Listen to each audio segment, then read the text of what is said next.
now Mr. Beast has talked about how he's kind of interested in becoming president. I already knew that 4 years ago. My story with Jimmy, Mr. Breast, okay? And I actually do have a story with Mr. Breast, alright? However, it's not exactly probably what you would maybe expect. Some of you might have thought that I was joking by the title. Some of you might have thought that I'm ready to rip into the motherfucker. That's not really what I got for you. Now, there's a few versions. There's a few versions, okay? Me and Jimmy, we go way back, alright?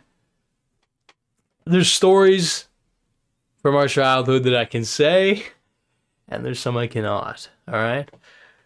But the one that I'll say today, okay, in the air of, you know, being, I guess,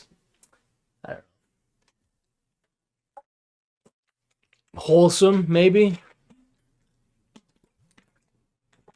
is the story of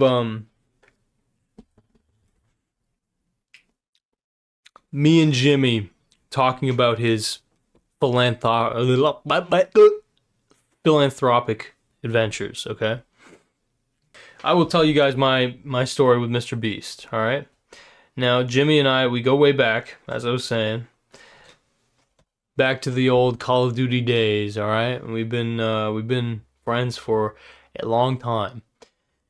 Now, the story I'm going to tell you about Mr. Beast, I have a few, and some I don't feel comfortable divulging. But the one that I do is, there was a circumstance that occurred about 5 years ago now, 4 or 5 years ago, where effectively I actually got to talk to Jimmy about his philanthropic adventures, okay? Now, I'll give the full fucking context. Basically, after my drama, I guess you could say, whatever, with H3H3, okay, after I released my kind of final response, you know, because, you know, H3H3 reacted to my Video Vigilante video on his podcast, okay, that got like 2 fucking plus million views or something. I made a video responding to that, my response to Ethan Klein, I think is what it was called, yeah. And the context of that was, you know, it came at a time basically where Keemstar was undergoing a nuclear barrage, okay? Ethan Klein sent 3 nukes in Keemstar's direction, okay? Content nuke Keemstar. And so Keemstar was under siege, basically, and as a last-ditch effort, more or less to kind of reverse Uno card the you know, all this spectacle. Keemstar basically, you know, uploaded my original Video Vigilante that got removed. He uploaded a censored version to his Drama Alert YouTube channel, okay? And, you know, basically, long story short, what ends up happening, it kind of goes well, in a way. It's fucked up because it's like the video got removed off of Keemstar's channel.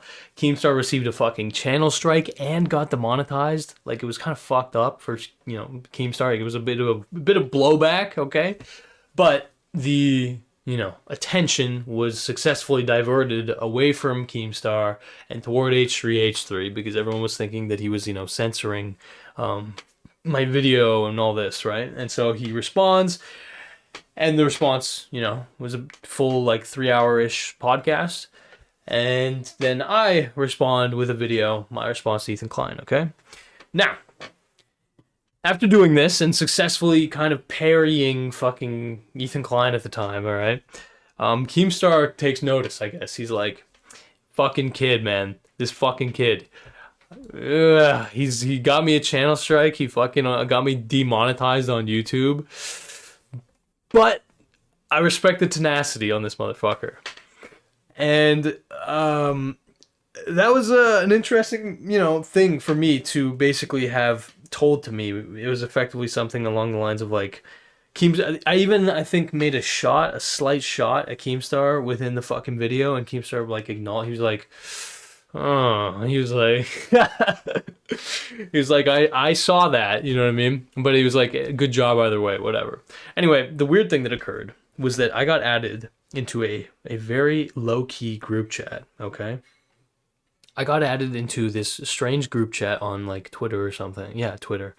That housed many, many fucking extremely disgustingly famous, popular YouTubers, whatever. Okay? This was like, I don't know, just a meeting of the minds or whatever, right? And it was funny to me, right? Because I get added to this group chat with these people who have literally tens of millions of followers, okay? And I am a plebeian. I'm a I'm a tiny boy, okay? And what I mean by that is that every single fucking person that was in that group chat was a millionaire. Like multi in a lot of cases, all right?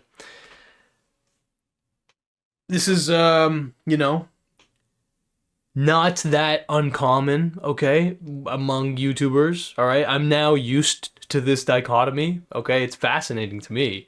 But it's like, yeah, bro, I'm a fucking brokey, okay? And I'm regularly just talking to people who are worth fucking millions of dollars, right? And I mean, there's like mutual respect and all that, but it's like I'm aware of the fucking difference, right? To me it's fascinating. But this was the first time, okay? This event around 5 years ago where it's like, holy shit. I don't belong here, dude. Anyway, Keemstar added me there for whatever reason, I guess maybe to network or something like that. I don't really know. I was a fucking bad networker. There's a lot I could say about how I fumbled opportunities and all this, etc., etc. I've learned the hard way, okay? A lot in my life. And so, I don't view anything as regretful. It's just like, okay, I would do things differently now, right? One of the people in this group chat was my good friend, childhood friend, MrBeast, okay? And in this group chat, he was actually, surprisingly, very active, alright? He actually did communicate. And so on many occasions, I actually communicated with my good friend, MrBeast, alright? Turns out, in this group chat, okay, the guy's primary like interest, concern, seemingly hobby, right? It was mainly there's like three components to it, okay? What he talked about in that group chat was typically gambling. Definitely he actually was like addicted or very interested in gambling. Politics, but not really necessarily like actual, political news. He was just always seemingly interested in like, oh man, look at how fucking shitty this is run, dude. Are you telling? I remember specifically there's one conversation where he seemed like genuinely confused as fuck as to how America doesn't have healthcare, right? And so, as the resident Canadian of the group chat, literally I think the only Canadian in the group chat, I was like, yeah, I mean, Canada, we don't exactly have a fucking a utopia out here, okay? We haven't exactly cured this whole thing. But I was basically like, kind of saying like, yeah, I mean, obviously the reason that America doesn't have fucking healthcare is largely because of the incentive structure, it's whatever, fucking, God. The idea, it's so funny in hindsight. It's like, MrBeast probably has like he probably didn't know who the fuck I was. Okay? Even though we were childhood friends, it's like that, that doesn't mean that much, right? In the grand scheme. And so it's funny to think that he probably thought I was some authority when really I was also fucking whatever, but a random plebeian is what I was. But he actually did seem fucking very genuinely like in the lane of like, dude, it's just fucked up. Like I feel like okay, here's the big thing, right? He seemed to think that it was an incompetency thing, right? Like, damn, bro, this government's incompetent or like whatever the fuck. Like, this is just crazy that this is a thing, right? That we don't have healthcare and it's fucking 2020-ish, right? Yeah. I would imagine that nowadays MrBeast probably understands the game was rigged from the start. You know what I mean? Like there's literally just too much money in private healthcare, right? And obviously, like the politicians, you know, they have their own little incentive structures, and it's not to actually do what's best for the people. Because what do we know out here? Government. What is the primary role of government as they exist today? They are the managers of class relationships, okay? They basically manage the relationship between the brokies, all right, the lower classes, and the elite, the upper classes, whatever, all right, on behalf of the elite. Does that make sense? Meaning that the government, historically, and certainly today, they are fucking working to serve the elite, but they also have to manage the lower classes. What does this mean? It means basically that the government is, number one, working for the elite, okay? The people who actually have, you know, relative power within the fucking, you know, country or world or whatever. That is their primary, you know, point of interest. That is their master. Those are their masters, whatever, the business owners nowadays. But sometimes competent governments, okay, will step in on behalf of the elite and give concessions to the lower classes in order to prevent, you know, civil unrest, uprisings, revolution, all this shit, right? Historically, you know, people, especially in America, presidents understood, like, okay, you need to please the lower classes enough that they're not pissed enough to fucking revolt. But nowadays, that is, like, pretty much completely fucking lost because there's no class awareness at all among the lower classes, really. So nowadays, it's basically just corporatocracy or whatever you would fucking say. And so, like, I'm in this fucking group chat, and I'm fucking mansplaining with my cock and balls out to Jimmy Breast, all this bullshit. And I have Keemstar breathing down my neck, basically like being, you know, like a pretty much like a typical dad, you know? Like that's kind of what Keemstar is to me. It's like he's just a fucking typical dad, you know? He's like very much on all those like the right-wing talking points that are just like every fucking father believes, and it's like Trump is cool and shit like that. And so, yeah, I mean, I don't think that I actually really penetrated Jimmy's brain, but there was one instance, there was one thing, okay? I mentioned there was gambling he was interested in. There was politics he was kind of interested in. Like, this is the big thing. Like, now MrBeast has talked about how he's kind of interested in becoming president. I already fucking knew that 4 years ago, 5 years ago, whatever, okay? That's not surprising to me. The third thing, okay, that we kind of connected on was philanthropy, all right? MrBeast was actually, at that time, again, about 4 or 5 years ago, at that time, MrBeast was very clearly fixated on philanthropy, okay? Now, I'm not fucking stupid, dude. I'm a pleb, I'm a dummy, but I ain't stupid, you know what I'm saying? And so obviously, even back then, I perceived MrBeast's very overt, you know, leaning into, you know, philanthropy as almost a shield from criticism. I viewed that with a skeptical eye, all right?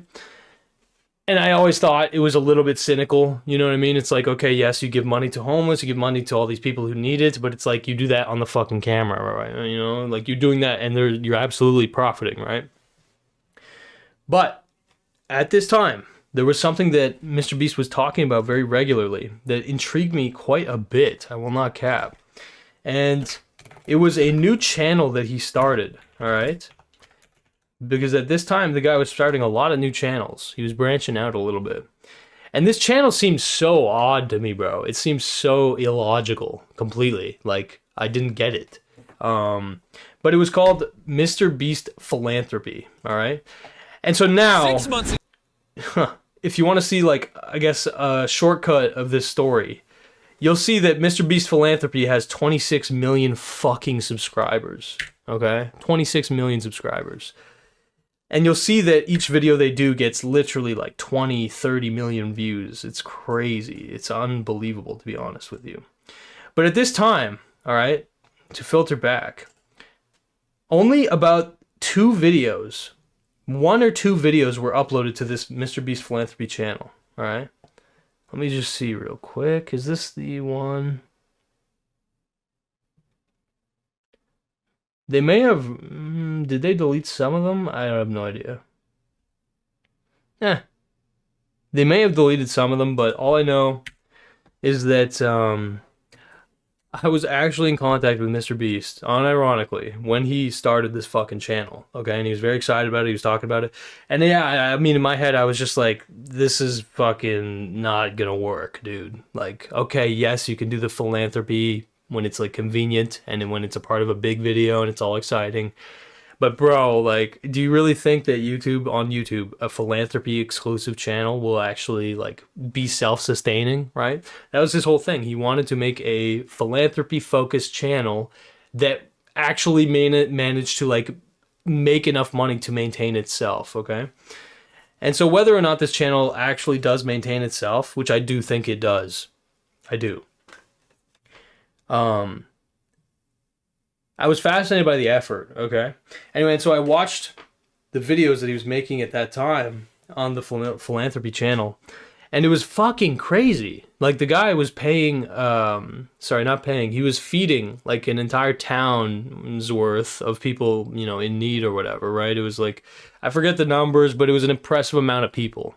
And so I remember I literally went to the group chat and I asked him, I was like, dude, how much does it cost you to feed that whole town, like, for that week, right? He was basically, the whole thing was giving, it was a food pantry, giving packages of food to families that could last them, like, about a week, okay?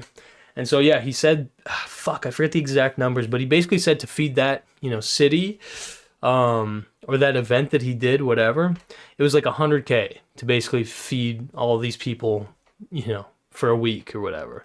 Obviously, the food wasn't fucking extravagant, but in my head, dude, I was expecting it to be way, way, way more expensive. And so instantly I was like, holy fuck, dude, that's actually not bad. 100K? 100 fucking K? And me basically getting a little bit surprised by that, I actually, it kind of did make me realize, like, how feasible it actually could be for him to have just a philanthropy focused channel. Because look, to feed a city, 100K to feed, like, a city's worth, you know, a full day's worth of, like, giving people food or whatever, that's not that much fucking money when you really think about it, right? For a guy like MrBeast, obviously. And the biggest thing that I registered was he actually seemed not just excited, not just fucking, you know, driven to see it happen. He seemed, like, confident that he could make it, like, a really, you know, a big thing, whatever, like, that it would be something that, you know, people could actually regularly fucking receive food from it. And so, what does all this mean, right? In my head, okay, my interpretation of MrBeast, who I do have criticisms of, let's be clear, right? Of course, I have criticisms of MrBeast. There's a lot that I would probably change in an ideal world and all this. But it made me realize, like, okay, this guy is not just cynically doing the philanthropy shit. In my head, okay? In my head. Because it did seem like he was taking a large amount of time out of his schedule to run this channel, this philanthropy channel, that was of no real, like, you know, overt fucking benefit, I would imagine. Of course, now you can say that, oh, it's a PR fucking whatever, now that it's worked, you can say that. But talking to him, right, in this room basically full of literal millionaires, and people, it, like, keep in mind, Keemstar fucking is, like, the king of this chat, bro, so it's like, you don't need to be the most ethical motherfucker, right? Like, you can be honest with it, your intentions and all this. And he just sincerely seemed focused on actually improving the lives of fucking Americans. Like, I'm not even, I know it sounds like glazing, bro, but that's what struck me. I was like, dude, are you serious? And he was serious, right? And I remember, yeah, I basically just messaged back. I was like, bro, that's fucking crazy, honestly, that you are able to feed that city for 100K. And I really hope that that project works out. And as you can see, he liked that, by the way. He was like, actually like, damn bro, thank you. Which is, you know, makes sense that he would be like, oh yes, okay, you're saying good job. Of course that's like, you know, gonna make him happy, I guess. But I was a nobody, right? Like maybe he didn't know that, but I was fucking nobody, bro. So it was interesting that I actually got spoken to like a human. But yeah, the end of the day, this channel just fucking took off, and I'm pretty confident in saying that they did remove some videos. I don't know why. Like this channel's been around, I think, longer than this, but I might be losing my mind. What is up? Let's see.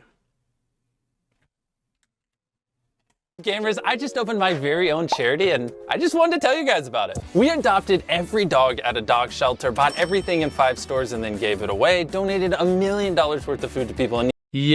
Yeah, this is, so I'm correct. Okay, yeah. So yeah, they removed, for whatever reason, they removed a lot of the like original videos that were on this channel. But yeah, I don't know, let's see. Gave a homeless person a house, raised $20 million, planted 20 million trees. In general, I enjoy doing good things. Which is why I started my very own charity, and 100% of the revenue from this channel will go towards funding it. Let me show you around. This is my food pantry. We have over 50,000 pounds of food here in this warehouse, and we're doing weekly deliveries to communities in need. Chris, those are for people in need. Well, not this one. This one.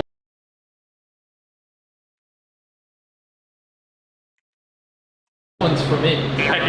And you're probably wondering, how does this work? You guys remember Darren from this video and this video? We've set this up to be able to feed millions of people a year. This food pantry is at least 10 times bigger than any other food pantry I've ever seen. I love it, and all of it wouldn't be possible without him. He's the one running the day-to-day operations. I love how he didn't look happy at all. He's just like... I still get nervous sometimes. Dead serious, 100% of all the ad revenue, brand deals, and merch sales from this channel, Beast Philanthropy, will go into this food pantry. Every view on this channel is literally putting food in people's mouths, like this. Is that Sharpie? Yeah. Helping people's fun. Rest in peace. First major event Beast Philanthropy did was back during last Thanksgiving. We caught wind that a local community had some people that were in need, and Yeah, I think this is the event. That I was aware of, or made aware of. And so, yes, okay, again, you can take a very cynical fucking angle. It's like, okay, MrBeast isn't probably doing, and he just said he's not doing the fucking daily operations of it, whatever. But, I mean, look, I don't imagine it's easy. Hey, I might be wrong. I don't imagine it's fucking easy to not only set up, I guess, the logistics, to set up with people you trust, all this shit, but also to actually make a fucking charity effort profitable. I don't think it's easy, right? And so, yeah, I mean, if there's anything that I could, I guess, and this is kind of something that I remember trying to communicate or whatever, but if there's anything I could really drill into, obviously, MrBeast's head, like, he knows, obviously, that the healthcare system in America is fucking busted, right? Because he made the video where he cures people of blindness, okay? He knows. But he chooses basically to stay more or less apolitical, in the sense of not, you know, campaigning for any particular issue. He doesn't interject necessarily his politics into the fucking videos he makes, right? Where he's curing blindness. He doesn't really even say, you know, well, this is fucked. I mean, it's implied, obviously, but, you know, he has remained relatively apolitical. But at the end of the day, in my mind, he does seem like a guy who, whether he, you know, comes off as a fucking sociopath, non-caring freak, he does seem like one of those guys that does actually, at the very least, have the intention of making, you know, average people's lives better or whatever. Now, let's be clear. The number one priority is still absolutely making fucking money and gathering larger influence, all right? That is, you know, the prime directive of MrBeast. But it would be nice, I mean, we'll see, look. here's the thing, right? A lot of people have been whispering in my good old pal Jimmy Beast's ear over the years. And so, how nice of a guy is our boy? That can change. That can change entirely depending on who's whispering in his fucking ear, right? But the one thing that I would also point out, right, is that this motherfucker, okay, greedy as he is, you know, faking some videos as he is, which, by the way, the faking videos thing, like, in my opinion, whatever, that was always obvious. Like, with the Mac guy, too, like, there's some videos people have pointed out, it's like, the Mac guy works for MrBeast, and it's like, dude, I've been knowing that shit forever. Like, when they started doing the scripted videos, I was like, okay, yeah, clearly, like, this is a scripted video. Like, I didn't feel like they were trying to hide it, really, but I get when people are pissed off. It's just because he, like, I think he claims the videos are real or whatever. But yeah, no, I mean, all the weird little ego strangenesses, all this shit aside, this was a guy who, unlike with most billionaires, right? You correct me if I'm wrong, okay? With most billionaire types, or fucking whatever you would say, like entrepreneur who became dumb, successful, or popular, or whatever, they start doing the philanthropy, they start donating and helping people, whatever, once they're already at the top, right? They're vicious fucking pieces of shit, and then they're at the top and they're like, I'm a good boy, and I'm gonna invest in all these little projects and all these little philanthropic adventures to basically sugarcoat the fact that they fucking viciously climbed to the top, right? And to, you know, PR, and to, of course, get some tax write-offs, of course, right? And that's a big part of it. That is a big part of it, right? Charity work. Guess what? Charity work can be a real fucking win-win-win, baby. You get that little juicy tax write-off, you get the fucking PR, and you get the connections, too. You know, charities, oftentimes for the very rich, charities are like a very valid way to fucking network with other super rich people. You go to the fucking little charity events, you see the people who are donating 12 million a fucking year. You get to schmooze, right?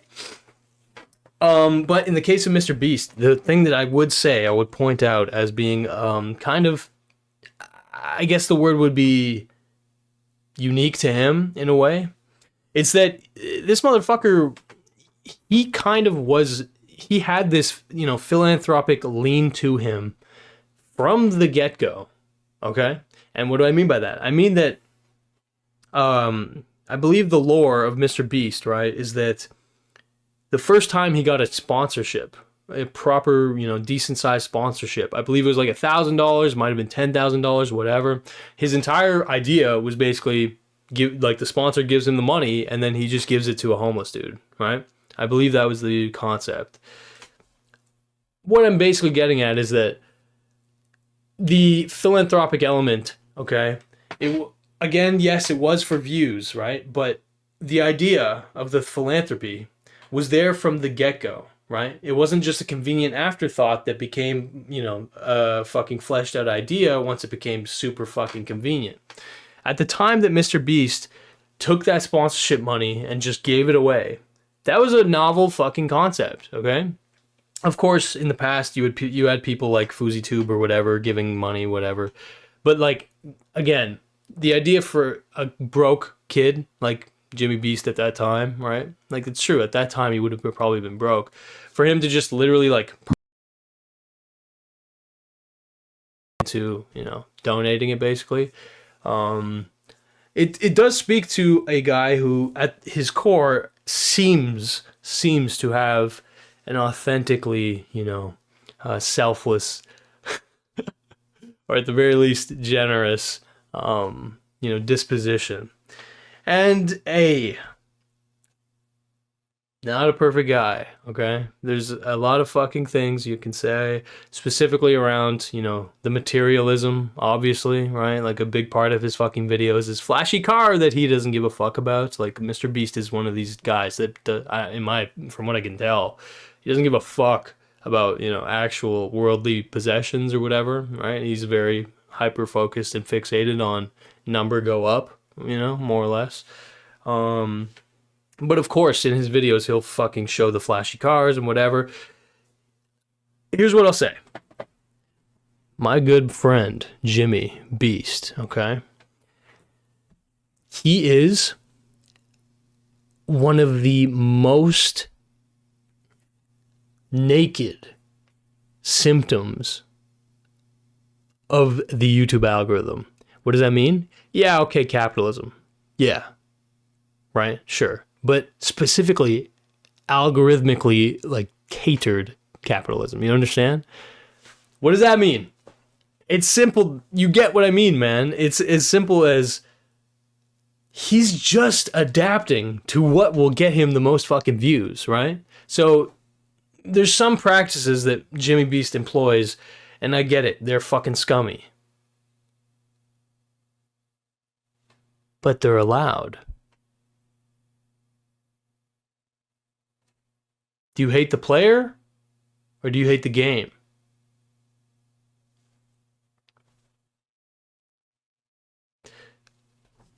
You can hate the player. Let's be clear. You can hate the player.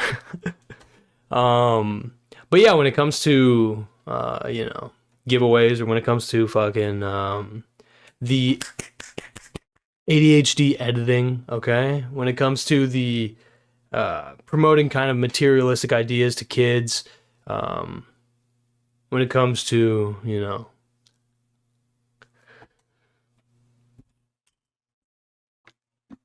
I don't know.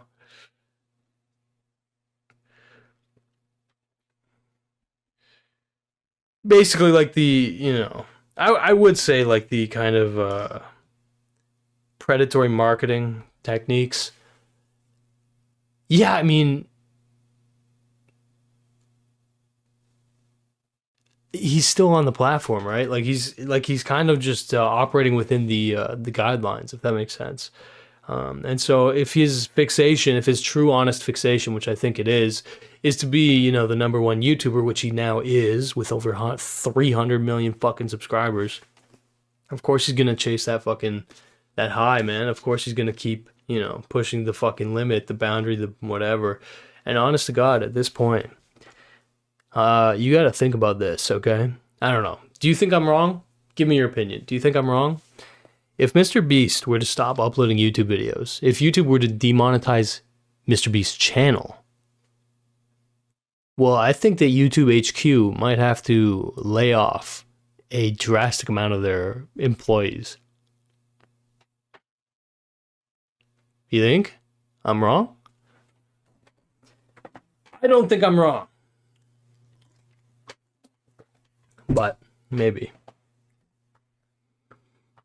Gotta chase the dragon? Yeah, well, for sure. And again, here's the thing. The way I see it is that everyone contributes into the way some culture or tradition develops. Obviously not equally, but to some extent they do. Love my labor and value. Goka streams, yeah. Now they're just going to prop up other channels for once that have been suppressed. Interesting. Silly SpongeBob. Fair enough. Fair enough. I would love to think, okay? I would love to think that MrBeast, actually has that kind of relative power where like YouTube needs him or whatever. But maybe you're right. Maybe, the pessimistic angle that I've had before is that we are all completely replaceable. But is MrBeast replaceable? Yeah, kinda. Tough act to follow, but yeah, we can live without MrBeast's content. That's facts. We can live without his content. I do think YouTube needs him. If MrBeast fell off, it would be an age of abundance for indie creators. Do you really think so? Dude, did I really just get hiccups from drinking like a fucking little tiny piece of water? Just a little tiny little block of water, dude. And now I have hiccups. There would be a new MrBeast if his channel got deleted. It don't matter. He would be replaced by a lot of people at first. Google could prop them up till the next MrBeast shows up. Yeah. Anyway, and so to kind of wrap up this, it is a little bit of a ramble, okay? But to wrap it up, right? let me provide. I like to a certain extent. I like that Mr. Beast has a fuckload of criticism coming his way. Okay, there's some hysteria. All right, there is some criticism. There's some like cancel culture-esque shit going on, right? Where it's like, dude, of course, everybody wants to see the top doggy get fucking torn down, especially when he is as weird as Mr. Beast. The guy's a fucking weirdo. Let's not beat around the bush. Mr. Beast is an unrelatable weirdo, okay? Like, he's one of those fucking he's got that fucking Mark Zuckerberg like alien aspect to him. I get it, all right? But I've noticed that people, they don't think, okay, there's two things, right? People don't remember that, like, the guy is actually, believe it or not, I know it's hard to believe, he is a human, right? And a lot of the criticism, not all, but a lot of the criticism I've seen levied at Mr. Beast is probably more explainable as, like, growing pains of, like, a media corporation becoming a fucking monolith, you know what I mean? Like, actual genuine growing pains from trying to scale as fast as they fucking had to, right? Not all the criticism can be written off by that, okay?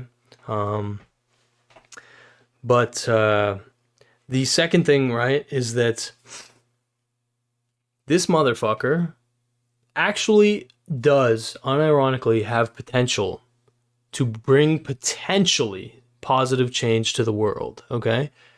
And I'm not talking about what he's done so far, because what he's done so far is absolutely fucking insane for his age, and, you know, God bless Mr. Jimmy Beast, us playing fucking Call of Duty as kids. I can't believe how far you made it, man.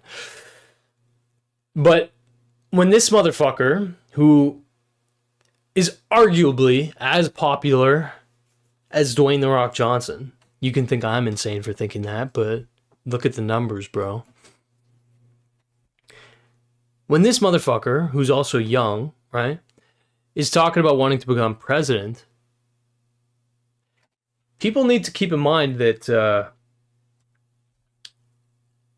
we want this guy on our side. We don't want this guy hating the fucking masses, man. We don't want this guy, you know, falling into his little billionaire circles or whatever, his neo-lib fucking council or whatever, right? No, yeah, I mean, look, the biggest fucking L to me with this whole Mr. Beast situation is not that, like, there will be some damage to the Mr. Beast brand. Look me dead in the eye. The Mr. Beast brand will be completely fucking fine, all right? Completely fine. I genuinely believe at this point they are all arguably too big to fucking fail, okay? They have reached the critical mass. Like, your grandmother and your fucking 5-year-old nephew are watching Mr. Beast. Do you understand? This is not commentary. This is not like the opinion side of YouTube. This is the fucking lobotomized side of YouTube. You got me? And so, you know, what will come of this drama? It's like, okay, maybe, and the best outcome in my opinion, would be, yes, Mr. Beast tightens up a lot of his operations, right? He tightens up a lot of little loose ends, right? He shaves off a decent amount of the fucking mess, the clutter, the shit that's accrued within his team, right? I would agree. Like, Ava Chris Tyson gone is a good thing, in my opinion. It definitely makes complete sense. So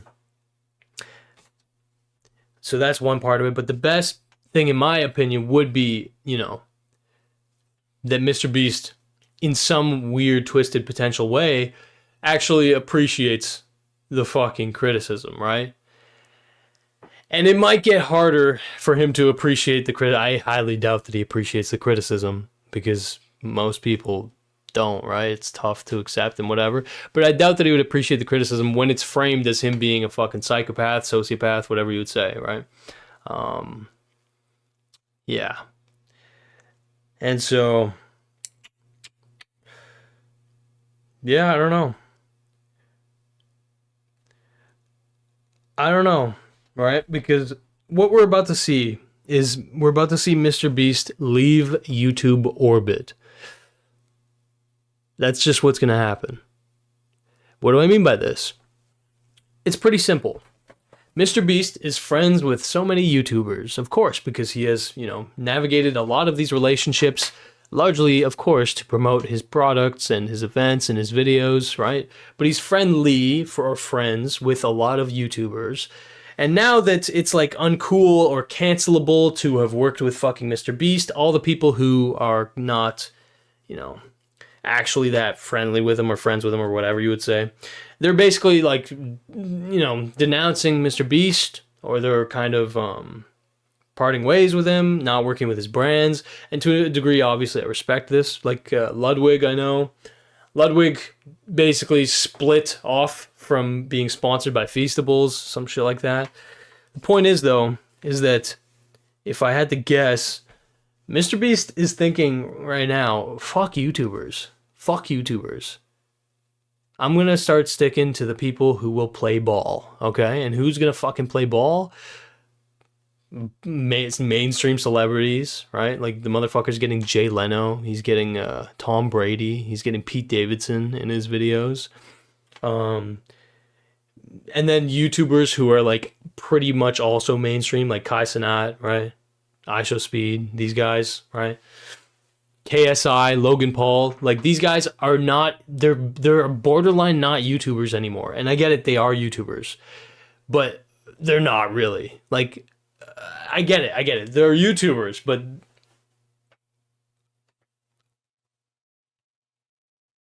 are they exactly? I don't know. Like they've transcended it, I think, right? And so what exactly, right? Like, this is probably the last time ever, in my head, Mr. Beast will give a single fucking ounce of shit what commentary YouTube has to say about his operations. Maybe I'm wrong, but this might be our one chance to have this fucker listen to us, okay? As fellow YouTubers. Because, yeah, I mean, depending on how his Amazon show goes, right? Yeah, as we've already seen, Mr. Beast, in the time that this whole kind of cancellation or drama has occurred, or whatever you would say, accusations, etc., in the time that all of this has occurred, Mr. Beast has uploaded a video that I'm sure they had planned to upload, and it got 120 million fucking views, right? So, as much fun as it is to envision the downfall of Mr. Beast, that's not the outcome, okay? That should be desired, in my opinion. The outcome that, in my opinion, should be desired would be to influence the motherfucker while we have his attention. And so, yeah, I don't know. What do you guys think? What kind of influencing should we do to Mr. Beast? My good friend Jimmy. Mr. Beast is going to partner up with Kick now? No, I think Mr. Beast is planted firmly on YouTube at the moment, okay?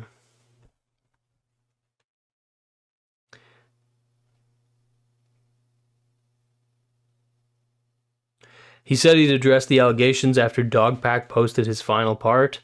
Yeah, I get that. That's what I'm saying, though, right? Like, okay. I don't know.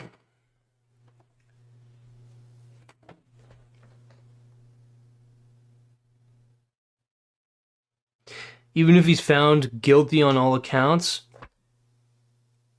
Even if he's found guilty on all counts, kids will still watch him. If Mr. Beast gets shut down, then someone who doesn't actually care about philanthropy will fill his place. Yeah, this is what I'm saying, right? If we're gonna have any fucking weirdo guy whose entire fixation is on being the biggest YouTuber ever, if we're gonna have any guy like that, tell me if I'm wrong, he seems like a pretty good fucking draw, right? I mean, once again, MrBeast at this point, he could have a harem. He could be a fucking total Weinstein. And I get it, there's, you know, a bit of weirdness with Ava Chris Tyson, but look, I looked into it, and from what I can tell, that was like, Jimmy Beast was not aware of any of that, right? Like, there's a, like, if this guy's truly, if this guy's main vices are slightly manipulative marketing, right? And gambling, those are pretty fucking tame for being, you know, the number one YouTuber, whatever you would say, the highest potential fucking entertainer on earth, right? And so, yeah, I don't know. All I can say is that it could be worse. It could be a lot fucking worse. And so I view MrBeast as a high potential motherfucker, and not someone I would be too eager to alienate. But yeah, criticism is criticism, right? So we'll see. We'll see what goes down. I wonder what the age distribution of his fan base is. I think the more kids there are, the harder it will be for him to set roots down outside of YouTube. All right, Jimmy just needs to either go back to not making reality TV and start making videos for fun again, like he did in the MrBeast 6000 era, or retire. The most popular isn't exactly the best. Miles Craft, that's just not... Or sorry, my bad. Who said that? No, yeah, Miles Craft. That's just not going to happen. Yeah, yeah, that's facts. Miles Craft just said the most popular YouTuber is not the one who makes the best content. It's the one who caters to the algorithm the best. And that's exactly, I completely fucking agree with you, right? I completely agree with you. Like, yeah, MrBeast's videos are pretty vapid, or whatever you would say. There's so many criticisms that you could say. But that's the fucking game, dude. That's the fucking game. And think about the fact, for 1 second, think about the fact that the number one, you know, YouTube channel could very easily have been a Jake Paul, a Logan Paul type, right? Basically someone who actually really doesn't give a fuck, you know? Again, feel free to fucking criticize the guy, but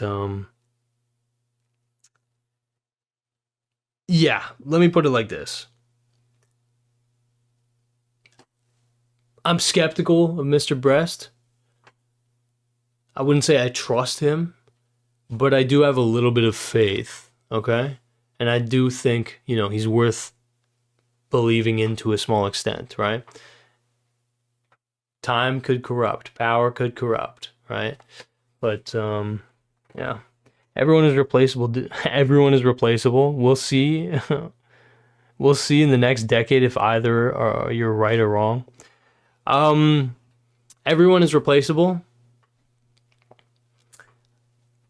Yeah, but not really. Like, it's hard to, there's people who are harder to replace. Let's put it like that, right?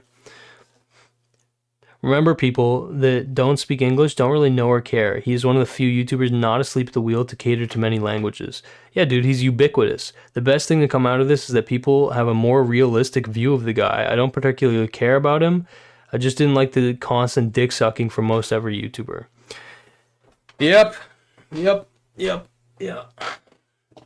Well, that's the funny thing, right? Most every YouTuber was doing that, you know, autofellatio that you're describing when it was convenient. And then when it's not convenient, right? I mean, that's how the game works. I get it. Whatever, you know, you suck up to slurp up the clout, slurp up the money, whatever. And then when the pool's dried up, you go, I didn't suck that. I did not suck that cock. I did not.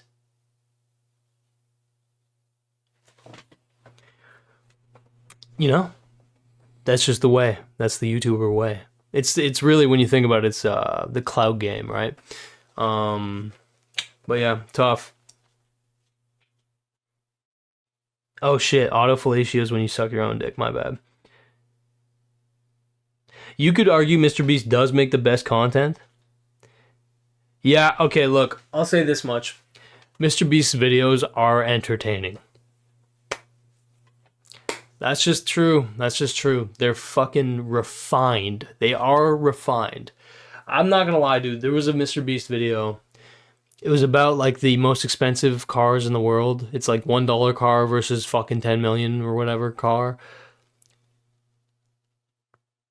The pacing, how fast paced all this shit is. I think one of the ones, what was it?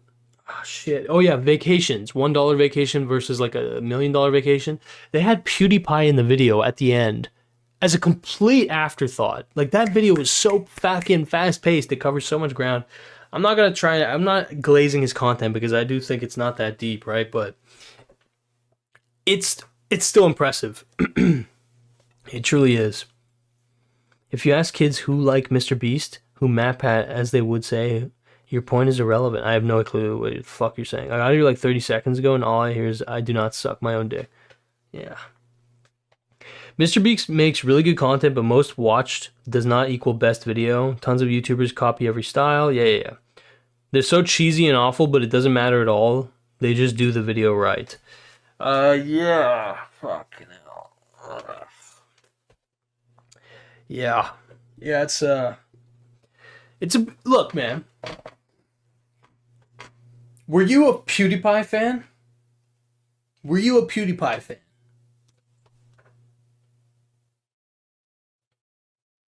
Random viewer, were you a PewDiePie fan?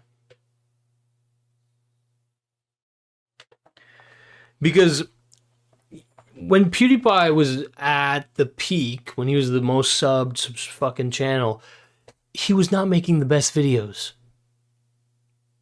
He just was not. The cool thing with PewDiePie was that he was just a guy. Like, he was an organic human being, right? Like, small operation, whatever you would say. He gave his unironic opinion, it seemed like. You know, he was a guy. MrBeast is not just a guy. He's a fucking megacorp, okay? At this point, he has kind of transcended being just a fucking guy, right? Now, of course, he's still a human, but you understand what I'm saying. I'm saying the channel is not just a guy, right? But PewDiePie, dude, there's so much that he was worthy of criticism of, right? His editing was super mid. A lot of the time, some of his opinions were not that fucking thought through. But he was solid, okay? The whole point is that we could have had someone so much worse than PewDiePie as the number one. So much worse. Like, PewDiePie was fucking... Dude, we got lucky, in my opinion, right? Very, very lucky. Because that guy, he even vouched for, like, commentary community drama, right? Like, he was one of the rare few who actually, you know, vouched for Monkey Jones when he got banned, which is just wild. Yeah, I don't know. Does this mean MrBeast is the Walmart of YouTube? I would say yeah. Man, I keep trying to give Goka an opportunity to plug merch, and he keeps missing it. Well, thank you, Mr. Snow's Leaves. Guess what, guys? We have these brand new hats only available in the Goka merch store right now. Go to Gokanaru.com and buy the fucking NPC hat, okay? Look at this. Wow, drip. We also have the Bad Faith hat, but these hats that we have in the store, they go fucking real nice with any outfit, bro. I'm telling you, this shit fits my head perfectly. They are dope hats. Now, the more exciting thing, in my opinion, are these delicious looking bots. You guys watch the Sneeko video? You see this? Look at this. We custom made. Look at me. I'm basically MrBeast, dude. Except I actually make cool stuff. We custom made these robots. I don't know why the light's shining so strangely, but boom, pow. Look at this. The poorly programmed NPCs are officially real. This is a sample, okay? The head is not filled with water, but the final version will be. We have the beautiful gold and the rustic gray right here. Boom, boom, pow, baby. And so the only way to get these fellas is to go to Gokanaru.com right now, all right? Limited edition items. Mementos from the Sneeko video. You got to go to Gokanaru.com and you got to sign up for that damn email list, my best friend. I'm going to pull some MrBeast tier scams just for you guys. Guess what, guys? If you buy one of these robots, you're invited to my. You might be invited to my hot tub. Anyway, go to gokamerch.com and just chill on the homepage. Okay, you can. Oh, what's this pop? Whoa! If you plug in your info here, you will be notified as soon as those bots are available. Limited fucking edition, all that stuff. You won't regret it. They're cool. They're fucking cool. I'm really proud, honest to God. I'm slow. I'm a slow motherfucker, but I do deliver. And I do try to deliver quality, I swear on all that I love. I don't have much going for me, okay? But I deliver that quality, okay? That's what gets me in those group chats with those fucking millionaires and those, 10 million subscriber motherfuckers, man. Somehow, some way, people think I have something worth saying because of the work I put out. So, OMG gross. Hot tub. Can you drink from it? Yeah, the big YouTubers are just corporations like T-Series and people trying to make reality TV content for some reason instead of making actually fun content. Yeah. My work here is done for tonight. Thank you. Thank you, Snows Leaves. Thank you for that. So, yeah. I'm down to talk a little bit more about MrBeast. All right. Thank you guys for coming out to the beautiful Gokanaru stream right now. Who's the second most weirdo in those MrBeast group chats? So Tahir Kamal wants the fucking tea, dude. He wants the juicy goss. You want me to answer that honestly? Ninja. Did you see the clip of MrBeast's manager talking him out of doing the Rice Gum and Logan Paul website? Yes, I did, yeah. See, that's the thing. Like, one of this guy's flaws is absolutely that he's like a gambling-headed fucking guy. But that was a sign, obviously, that he has like decent people around him, right? But a lot can change over the years.